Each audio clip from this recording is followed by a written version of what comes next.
Man sees boy playing in the street, but when he sees his toy, he takes a shocking action. Richard Thompson stepped on the brake of the black Lexus when his eyes caught something that made his heart race. There, sitting on the sidewalk of a simple street in the South Bronx neighborhood of New York City, was a boy wearing a yellow raincoat, completely absorbed in his play. But it wasn't just any play. The boy was holding delicately in his hands a small wooden boat, moving it in circles over a puddle formed by the morning rain. Richard was paralyzed. That little boat was practically identical to the one he had carved with his own hands 20 years ago, when he still dreamed of being a present and dedicated father. The same rounded shape, the same improvised sail, the same careful details in the wood. The businessman turned off the engine and got out of the car, his Italian shoes touching the wet asphalt of the outskirts. He who used to cross that region only as a necessary route to get to the airport now found himself hypnotized by a boy and his toy. "Hi, mister," said the boy, raising his curious brown eyes. He showed no fear, just the typical naturalness of children. "Did you like my boat?"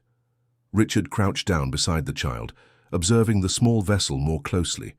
The resemblance to the one he had made for his own son, Nathan, so long ago, was truly impressive. "It's very beautiful," replied Richard, his voice slightly choked. "Where did you get it?" "My grandpa Walter made it for me," the boy explained proudly. "He said that a boat is the most important toy in the world, because it teaches that we can sail anywhere, even when everything seems lost." The words hit Richard like a stab in the chest. They were almost identical to what he had said to Nathan years ago, when he still believed he could be the father he never had. Before the pressure of work, the endless demands and the obsessive pursuit of success consumed all his family dreams. "What's your name?" asked Richard, trying to control the emotion that threatened to overflow. "Michael Wilson," replied the boy, drying the little boat with the sleeve of his yellow raincoat. "And you?" Richard Thompson." The surname meant nothing to the child, who continued playing calmly. To Michael, he was just another adult on a Saturday morning, but for Richard, that encounter was stirring up wounds he believed had long since healed. "Does your grandpa live around here?" inquired Richard, looking around the simple street with small but well-kept houses. "No, mister. He lives in the nursing home. I go there every Sunday to visit him." Michael carefully put the little boat in the pocket of his raincoat. "My mum works a lot, so sometimes I go alone by bus." The revelation made Richard stand up abruptly. A boy no more than 7 years old walking alone through the city to visit his grandfather in the nursing home. Where was this child's family? Why did no one care about his safety? "Alone? But you're too little to walk around the city by yourself," said Richard, unable to hide his concern. "I know how to get by, mister. My mom taught me. She works cleaning 2 buildings, so she can't always go with me. But Grandpa Walter gets really happy when I show up there." Richard felt a knot in his stomach. While he drove luxury cars and closed million-dollar deals, there were children like Michael navigating life's difficulties alone. And worst of all, that same scenario of family abandonment sounded painfully familiar to him. "What does your grandpa do at the nursing home?" asked Richard, genuinely interested. "Oh, he makes little boats all day." Michael's eyes lit up. "There's a workshop there where he teaches other old folks. They make hundreds of boats. Grandpa says every boat carries someone's dream." Dear listener, if you're enjoying the story, please take a moment to like and especially subscribe to the channel. It really helps us who are just starting out. Now, continuing. Richard fell silent for a few seconds, digesting that information. A little boat workshop in a nursing home. For some reason, that sounded far too familiar to be just a coincidence. "Which nursing home does your grandfather live in, Michael?" "At Sunshine Haven, over on the north side. Do you know it?" Richard's world stopped. Sunshine Haven, the same nursing home where he had placed his own father, Robert Thompson, 5 years earlier. The same place he avoided visiting, always making excuses related to work. The same place where he had let his father waste away in loneliness while building his business empire. "I do know it," murmured Richard, his voice almost inaudible. "That's so cool. Then you must have seen my grandpa. He's the liveliest one there." He's always in the garden making his little boats and talking with the other residents. Richard tried to remember the few times he had visited the nursing home. On the rare occasions he showed up there, always in a hurry, always watching the clock, always treating the visits as just another obligation to be fulfilled. Had he crossed paths with Michael's grandfather and not even noticed? "Michael, would you like me to take you to visit your grandfather today?" The question came out before Richard could even think about the implications. The boy looked at him with surprise, but his eyes soon filled with joy. "You would do that? Really?" "Of course. My car is comfortable, and we'll get there in no time." Michael hesitated for a moment, remembering his mother's advice about not accepting rides from strangers. But there was something in Richard's eyes that inspired trust. Perhaps it was the sadness he could see behind the expensive suit and polite manners. "Okay, Uncle Richard, but first I need to tell my mum." The boy pulled a simple cell phone from his pocket and dialed a number. Richard watched the conversation, impressed by the child's maturity. "Mom, a very kind man offered me a ride to the nursing home. He said he knows it." "No, Mom, he seems nice." "Okay, I'll send you the license plate number. Love you too." Michael hung up and smiled at Richard. "My mom wants to know your license plate number. She always does that when someone offers me help." Richard smiled, impressed by the wisdom of this woman he didn't even know. Even working so much, she still made sure to protect her son the best way she could. Minutes later, they were in the black Lexus, heading toward the Sunshine Haven nursing home. Michael was enchanted with the car's interior, running his hands over the leather seats and observing every detail. "Uncle Richard, you're very rich, aren't you?" asked Michael, with the typical straightforwardness of children. "Why do you say that?" "Because of the car, the clothes, and you talk like the men on the news that my mum watches on TV. Richard laughed, but it was a joyless laugh. Rich he was, without a doubt. But that wealth had cost him everything that truly mattered in life. "And what matters most in life, Michael? Money or family?" The boy didn't even need to think. "Family, of course. Money you can earn and lose, but family is forever. At least that's what my mom always says." "Your mother is very wise." "Yes, she is. She says even though it's just the two of us, we're a complete family. And with Grandpa, we become three. Family isn't about quantity, it's about love." Richard swallowed hard. At 45 years old, he was learning life lessons from a 7-year-old child. When was the last time he had spoken about love? When was the last time he had felt love for someone, or received love from someone? The traffic was heavy, which gave them time for a deeper conversation. Michael told about his mother, Sarah's routine, who woke up at 5 in the morning every day to work. About how they saved coins to buy simple gifts for his grandfather. About the Sundays they spent together at the nursing home, listening to the stories of the old retired carpenter. "My grandfather always says he had a very good life," Michael said, playing with the little boat in his lap. "He was a carpenter and made beautiful furniture, but what he likes to remember most are the little boats he made for the neighborhood children when he was younger." "And his family? Where are his children?" Michael stayed quiet for a moment, a shadow passing over his childish face. "He doesn't like to talk about it much. I think they had a fight a long time ago. My mother says that sometimes families split up over silly things, but that it can always be fixed if people really want to." Richard gripped the steering wheel tighter. Families that split up over silly things, exactly like what had happened with him and his father. A stupid argument about the career path Richard should take, which turned into years of silence and accumulated hurt. "Is your grandfather happy at the nursing home?" asked Richard, trying to change the focus of the conversation. "I think so. He made many friends there. There's one special friend he likes a lot, an older gentleman who also worked a lot and who also hasn't seen his family in a long time. They spend their days together, making little boats and telling stories." Richard's heart almost stopped. "Could it be... What is this friend of your grandfather like?" "He's a tall older gentleman with greying hair, who always wears a dress shirt even at the nursing home. Grandpa says he was important, that he had a big company, but that now he gets a little sad because he misses his family." Richard was sure. He was talking about his own father. Robert Thompson had always been vain about his appearance even after retiring, and the descriptions matched perfectly. "What's this friend's name?" "Mr. Robert," Michael answered naturally. "Why are you asking so much about him?" Richard couldn't answer. His mind was processing a coincidence that seemed impossible. His father and Michael's grandfather were friends at the nursing home, the same nursing home he avoided visiting, where two men abandoned by their families comforted each other by making little wooden boats. "We're here," said Richard, stopping the car in the Sunshine Haven parking lot. Michael got out excitedly, but stopped when he noticed Richard was still sitting, his hand still gripping the steering wheel.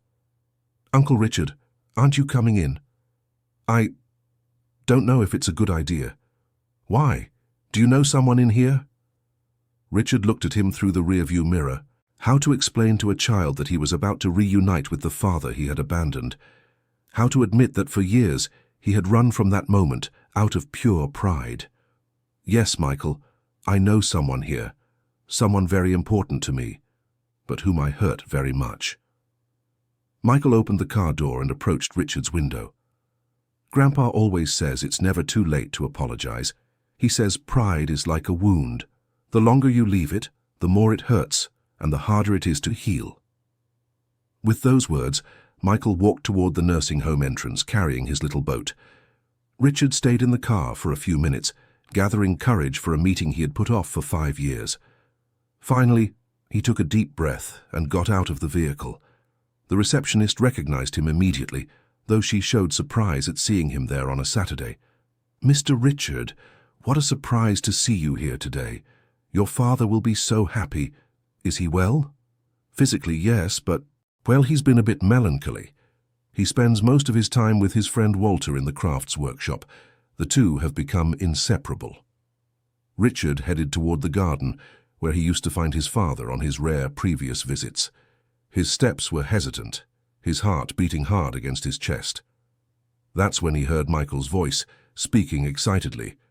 "Grandpa, look who brought me here today."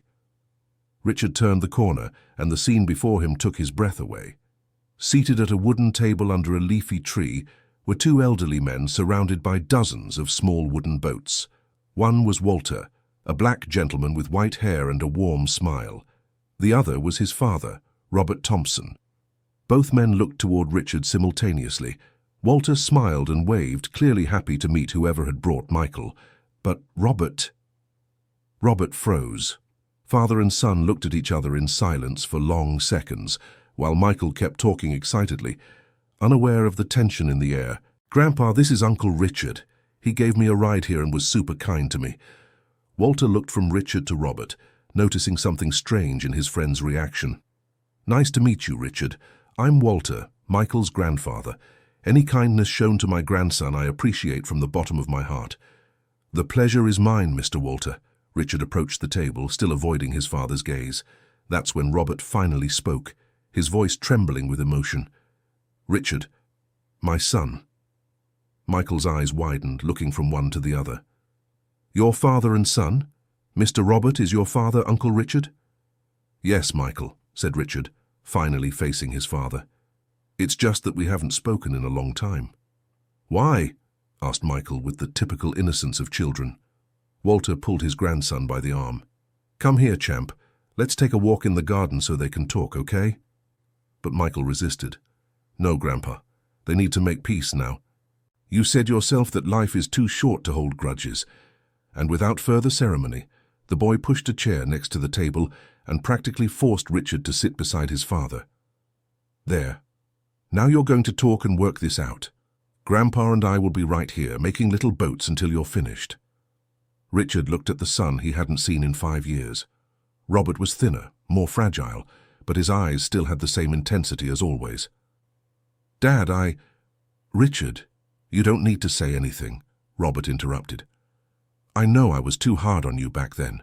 I know I tried to force you to follow a path that wasn't yours. But I was also too proud. I could have looked for you sooner, We both made mistakes, son. Me as a father, you as a son, but what matters is that you're here now." Richard noticed the dozens of little boats scattered across the table, all made with care, all unique, but following the same basic pattern he had learned from his father in childhood. "You're still making little boats," observed Richard, picking one up. "Every day. Walter taught me a new technique, and now we make them together. It's what keeps us busy and less lonely." The word lonely hit Richard like a slap. His father, at 72, befriending another elderly man abandoned by his family, trying to fill the void left by absent children. "Dad, I'm sorry it took me so long to come here. I'm sorry I left you alone." Robert took his son's hand, his wrinkled hands contrasting with Richard's well-groomed ones. "You didn't leave me alone, son. You were busy building your life, achieving your dreams. I was the one who didn't understand that at the time. But you were right about some things. I lost my way. I put work above everything and ended up losing what really mattered." That's when Michael approached again, carrying a boat different from the others. This one had darker wood and more elaborate details. "Mr. Robert, show Uncle Richard the special boat you've been keeping." Robert hesitated, looking at Richard with a vulnerable expression. This one I made thinking about my grandson, about Richard's son. I never met Nathan, but I always dreamed of giving him a gift." Richard felt his eyes fill with tears. Nathan, his 20-year-old son, whom he had also lost amid the divorce battles and the rush of professional life. You remember Nathan?" "Of course I remember. He's my grandson. I know he must be big now, must be a handsome and intelligent young man like his father." Richard lowered his head, overcome with shame. How could he tell his father that he had also lost contact with his own son? That Nathan considered him a stranger, someone who only showed up to pay child support and fulfill court obligations. Walter, who observed everything with wisdom, approached and placed his hand on Richard's shoulder. "You know something, Richard. Robert talks about Nathan every day. He keeps newspaper clippings about your company, always hoping there will be news about the family too." "I'm not a good father," admitted Richard, his voice broken. "Nor a good son. I built a successful business, but I failed completely as a person." Michael, who had heard everything, approached and climbed onto Richard's lap. "Uncle Richard, do you know what the coolest thing about little boats is?" Richard looked at him through the tears, waiting for the answer. "It's that they always float. No matter how many times they sink, we can always take them out of the water and make them float again." The simplicity of the metaphor hit Richard with devastating force. How many times had he sunk in his family relationships? How many opportunities to float again had he wasted due to pride and fear? "Michael is right," said Robert, picking up the special little boat. "It's never too late to start over, to fix what was broken." "But what if it's too late? What if Nathan doesn't want to forgive me? What if he's already built a life where I'm not needed?" Walter chuckled softly, a laugh full of wisdom. "Richard, my son, have you ever stopped to think that maybe Nathan is waiting for you just as much as you should be waiting for him?"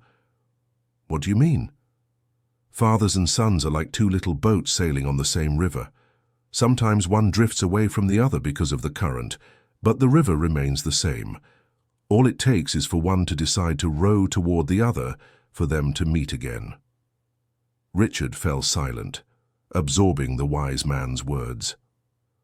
Michael remained on his lap, distractedly playing with one of the smaller boats. "You know something," said Michael suddenly. "I think Uncle Richard and Nathan need to build a little boat together, like Grandpa and your Robert do." "That's an excellent idea, champ," agreed Walter. "How about we start right now? We have wood, tools, and plenty of time." Richard looked at his father, who was already getting up with enthusiasm. "What do you think, son? Up for making a little boat with your dad?" It was a simple question, but loaded with symbolism. Richard knew that building that little boat would be much more than a craft activity. It would be a way to rebuild long broken bridges. "I'm in, Dad, but only if you teach me right. It's been a long time since I worked with my hands." Dear listener, if you're enjoying the story, please take a moment to like and especially subscribe to the channel. It helps us a lot as we're just starting out. Now, continuing. And so began the most transformative afternoon of Richard's life. Over the next few hours, he allowed himself to be just a son learning from his father. and a possible future grandfather playing with Michael. His hands, accustomed only to signing contracts and typing emails, now gently shaped wood. Walter and Robert worked in perfect harmony, two master craftsmen who had found in friendship a relief for their respective loneliness. Michael moved among everyone, asking questions, giving suggestions, and keeping the atmosphere always relaxed. "Uncle Richard, when you finish that little boat, who will you give it to?" asked Michael, while watching Richard carefully sand the wood. "I don't know yet, Michael. Maybe I'll give it to Nathan." "Who is Nathan again?" "He's my son. He was your age when I made the last little boat for him." "And why don't you talk anymore?" Michael's direct question made Richard stop working. How to explain to a child the complexity of adult relationships? How to talk about divorce, hurt feelings, wounded pride, and missed opportunities? Sometimes, Michael, adults get too busy with other things and end up forgetting what's most important. Like you did with your dad. "Like I did with my dad," confirmed Richard, looking at Robert with sadness.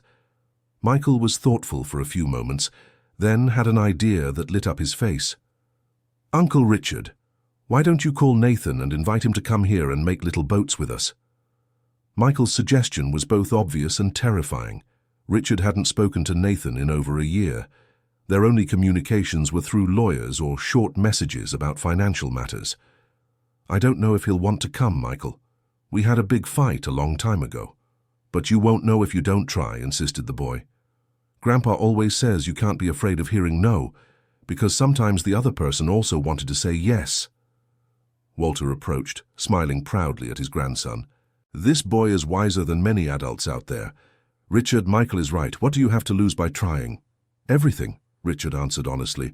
"If Nathan rejects me again, I don't know if I'll be able to handle it." Robert stopped working and approached his son. "Richard, do you know what my biggest mistake as a father was?" Richard shook his head no.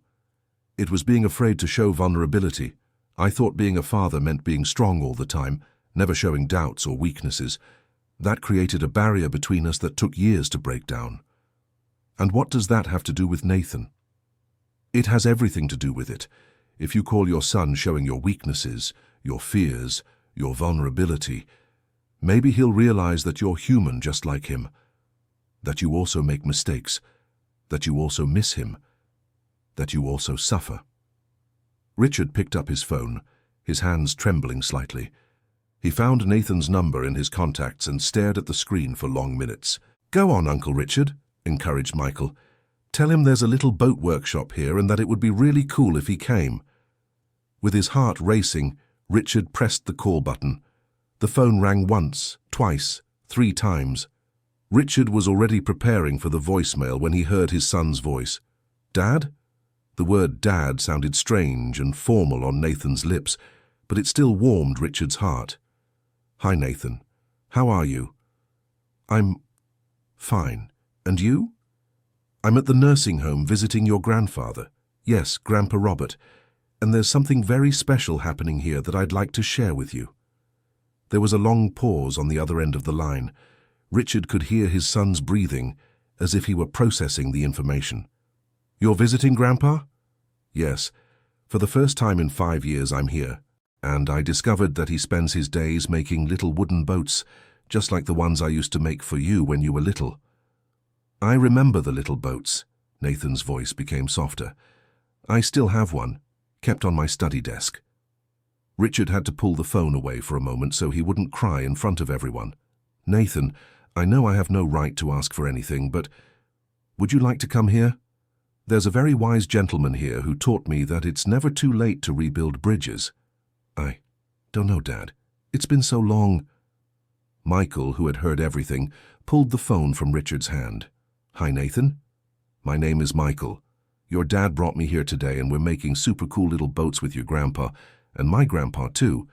Richard tried to get the phone back, but Michael moved away. "You need to come, Nathan. Your dad is really sad because you two don't talk, and your grandpa spends all day making little boats hoping to meet you." "Who are you, kid?" Richard could hear Nathan's cheerful voice on the other end of the line. "I'm friends with your dad and your grandpa, and now I'm going to be your friend too." "Are you coming? Will you come?" Richard finally managed to get the phone back, dying of embarrassment. Sorry, Nathan, Michael is very spontaneous. No, Dad, he's right. I would like to meet this Michael, and I'd also like to see Grandpa, and maybe we could talk a little too. Would you really come? Yes, I will. I can be there in an hour. It's at Sunshine Haven, right? Yes, it is. Nathan, I know, Dad. I also have a lot to say. See you soon. Richard hung up the phone and stood still processing what had just happened. In one morning he had reunited with his father, made an unlikely friendship with a 7-year-old boy, and managed to talk to his son after more than a year of silence. So? Asked Robert anxiously. He's coming. Nathan is coming to meet you. Robert's face lit up in a way Richard hadn't seen in decades. Michael jumped for joy, clapping his hands. I'm going to meet Nathan. I'm going to meet Nathan. Walter hugged his friend, knowing how much that moment meant to him. Robert, my brother, you're going to meet your grandson. After 20 years, murmured Robert, his eyes watery. Walter, do you think he'll like me? Do you think he'll accept me? Of course he will, replied Michael. Everyone likes Mr. Robert. He's the coolest grandpa in the world. Richard watched his father's anxiety and realized it was identical to his own. Both were nervous about the reunion. Both feared rejection. Both carried years of hurt and longing. Dad, what would you like to say to Nathan when he arrives? Robert thought for a few moments, his hands continuing to work on the wood automatically. I would like to apologize for not being present in his life. I would like to say that I think of him every day, and I would like to ask if he would give me a chance to be the grandfather I never managed to be. I think he will, said Richard. Nathan has always been a sensitive boy, and if he kept the little boat I made for him, it's because family ties still mean something to him. The next hour passed quickly. Richard, Robert, and Walter worked together to finish some little boats, while Michael ran around the garden, too excited to stay still. He had officially appointed himself as the host of the family reunion. Uncle Richard, what is Nathan like? Is he handsome? Is he tall? Does he like little boats? He's a very handsome young man, Michael. He has brown hair, green eyes like mine, and he's almost as tall as me. And yes, he always liked little boats. And will he like me? Richard smiled, remembering how naturally Nathan had talked to Michael on the phone. I'm sure you two will be great friends.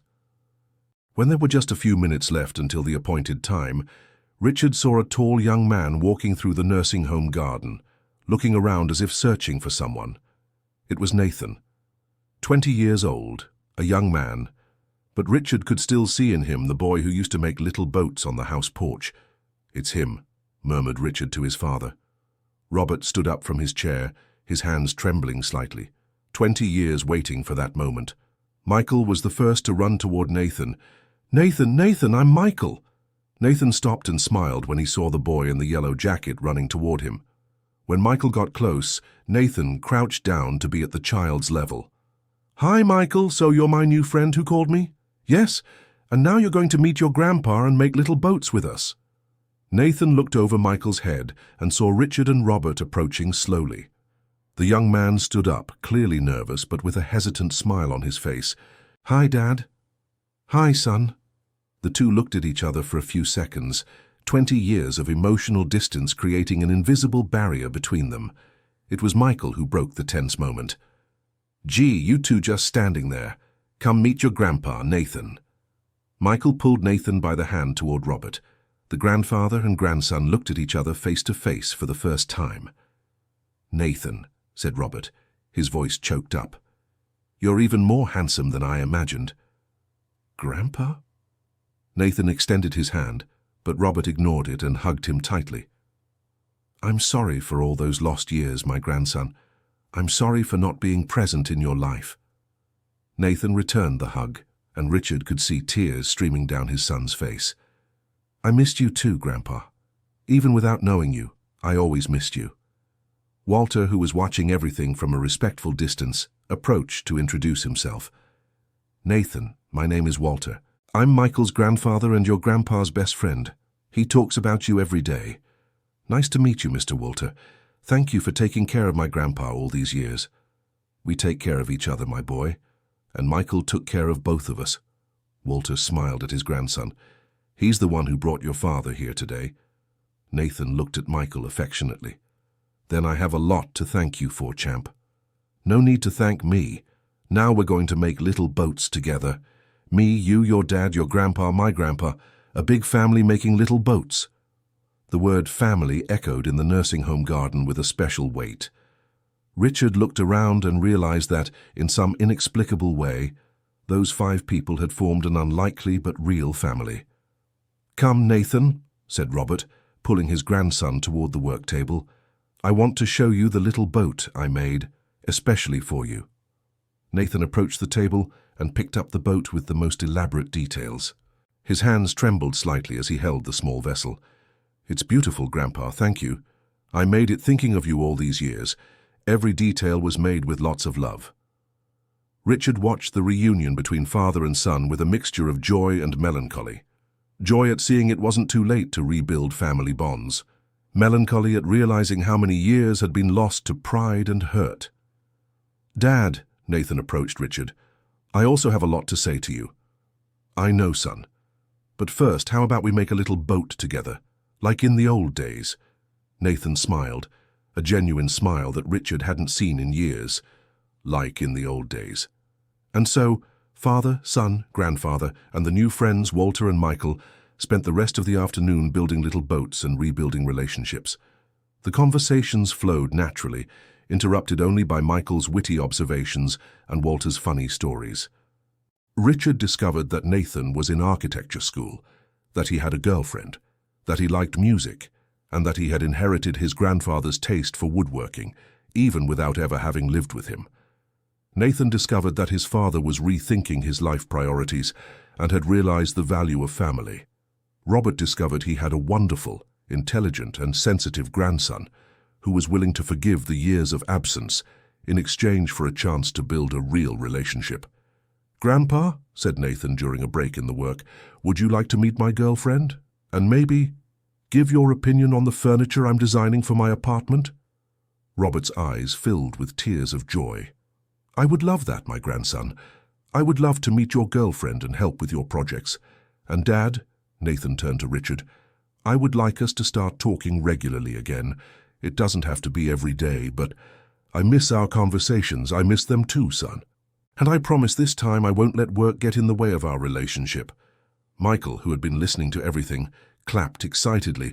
"Now we're talking. Now you've become a real family." Walter laughed at his grandson's spontaneity. Michael, they were always a family. They had just lost each other for a while. "Like little boats in a storm?" asked Michael.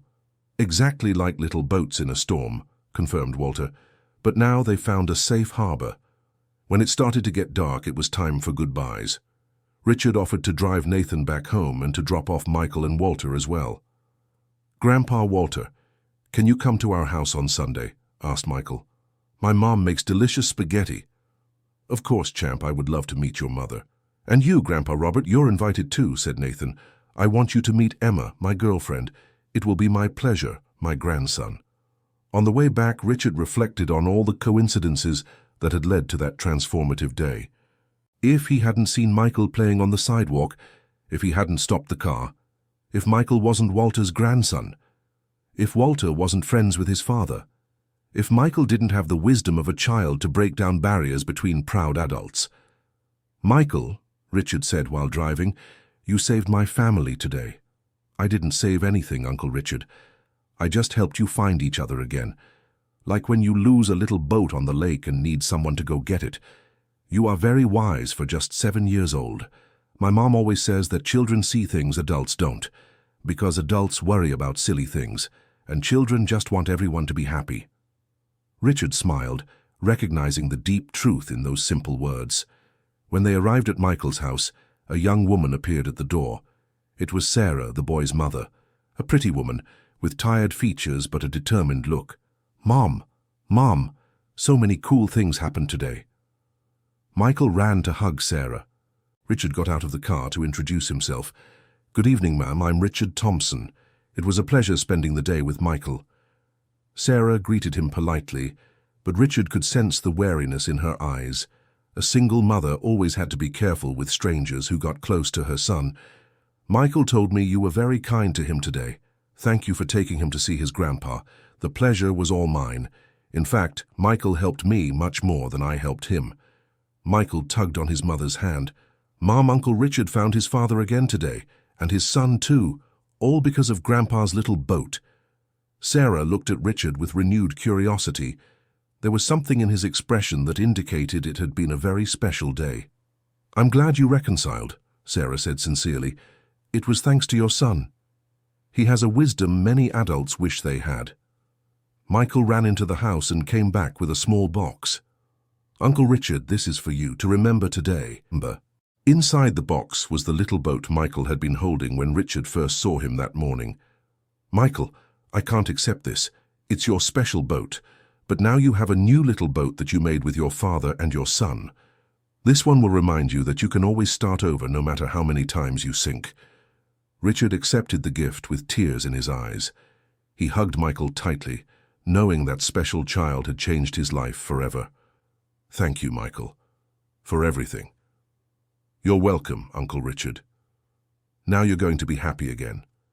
During the rest of the drive, Richard and Nathan talked like they hadn't in years. They spoke about work, about dreams, about regrets, and about plans for the future. "Dad, can I ask you a question?" "Of course, son." "Why did you stop the car when you saw Michael this morning?" Richard thought for a few moments before answering. "You know, Nathan, I think it was the little boat. When I saw that boy playing alone on the sidewalk with a little boat identical to the ones I used to make for you, it was as if the past had knocked on my door, reminding me of everything I had lost. And you decided to try to get it back." "Actually, I think Michael decided for me. That boy has a special strength, an ability to see solutions where adults only see problems." Nathan smiled, remembering the phone conversation with Michael. "He really is special, and his family seems very close-knit too." "That's true. Sarah raised a wonderful son on her own, and Walter is a wise man who became your grandfather's best friend." "Dad, do you think we can visit Grandpa every week from now on?" "I would like that very much, Nathan, and I'm sure he would too. And maybe we can bring Emma once in a while.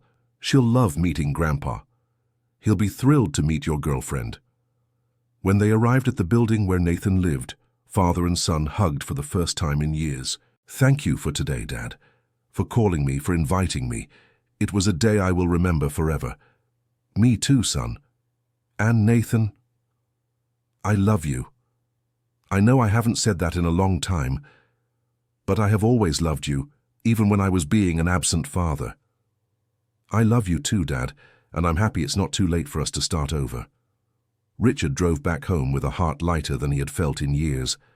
On the passenger seat was the little boat that Michael had given him, a tangible symbol that it's always possible to start again. Dear listener, if you're enjoying the story, please take a moment to like the video and especially to subscribe to the channel. It really helps us out as we're just getting started. Now, continuing. The following Monday, Richard arrived at the office with a completely different mindset. Instead of burying himself in spreadsheets and reports, he delegated more responsibilities to his team and blocked out specific times for family commitments. His secretary, Jennifer, noticed the change immediately. "Mr. Thompson, you seem different today. Did something happen?"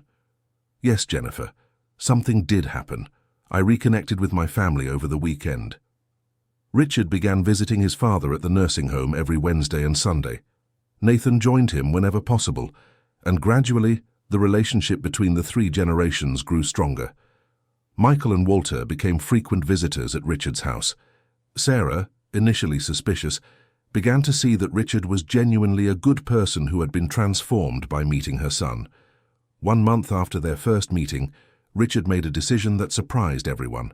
He offered Sarah a job at his company in the administrative department. She could work part-time, ensuring she still had time to care for Michael and visit Walter at the nursing home. "Why are you doing this?" Sarah asked during the interview. "Because your son saved my family. And because a dedicated mother like you deserves a better opportunity. But I don't have any office experience. You have something far more valuable, character. We can teach you the rest." Sarah accepted the job, and Michael was overjoyed to learn he could now visit Uncle Richard at the office whenever he wanted. Richard's company, underwent significant changes.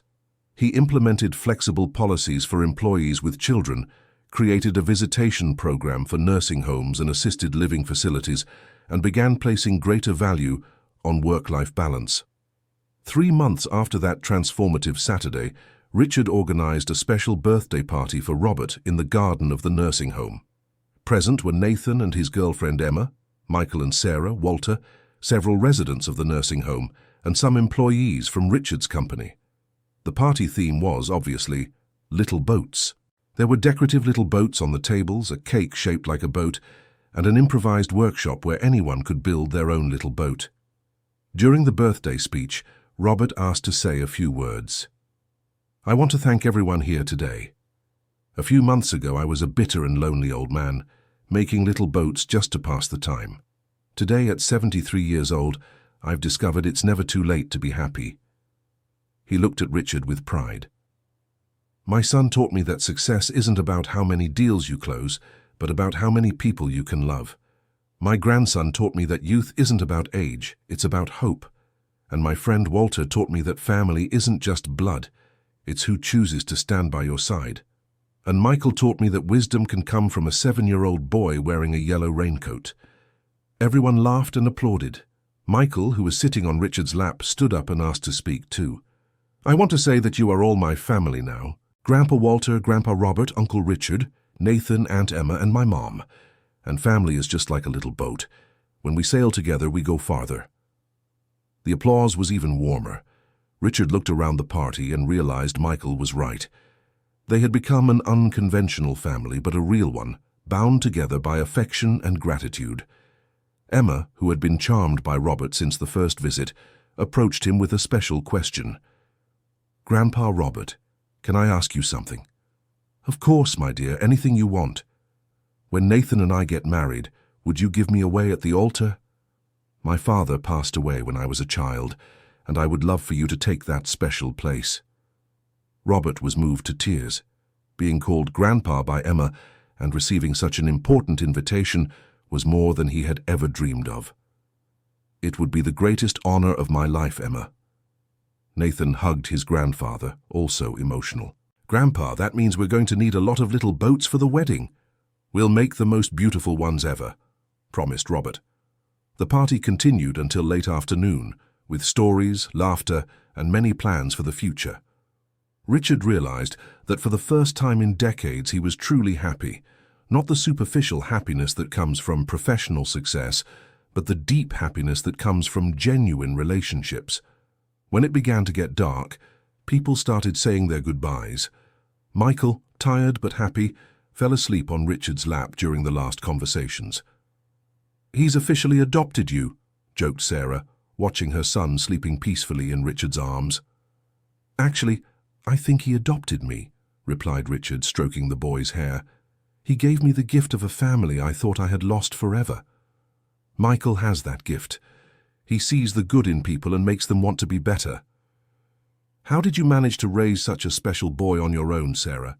Sarah smiled, a tired but proud smile. "I think it's because I never tried to raise him alone. I always had my father's help, even though he lived in the nursing home.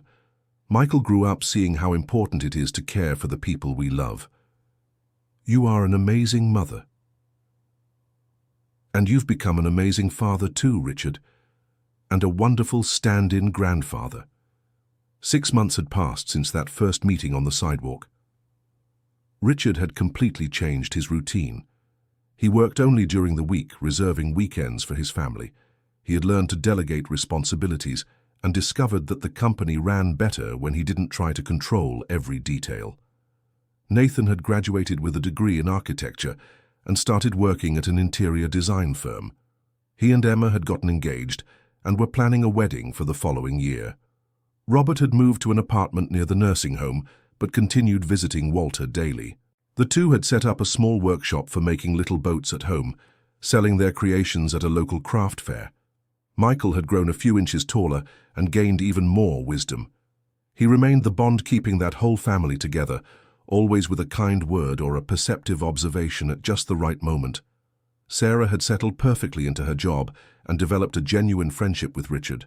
Nothing romantic, just the deep friendship between two people who shared love for a special child.